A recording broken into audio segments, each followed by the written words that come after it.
کوٹ غلام محمد تلقہ اسپتال کوٹ غلام محمد میں paramedical staff ایسوسی ایشن کی جانب سے 2 گھنٹے کے لیے او پی ڈی کا بائیکاٹ اور احتجاجی مظاہرہ۔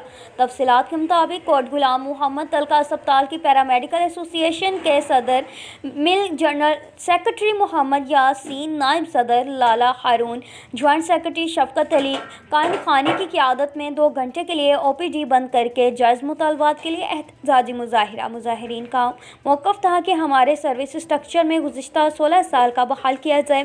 اس موقع مظاہرین کی قیادت نے صحافیوں کو بتایا کہ اگر مطالبات نہ مانے گئے تو احتجاجی مظاہرہ کا دائرہ وسیع کیا جائے گا، جس کے واضح اثرات انتظامیہ پر ہوں گے۔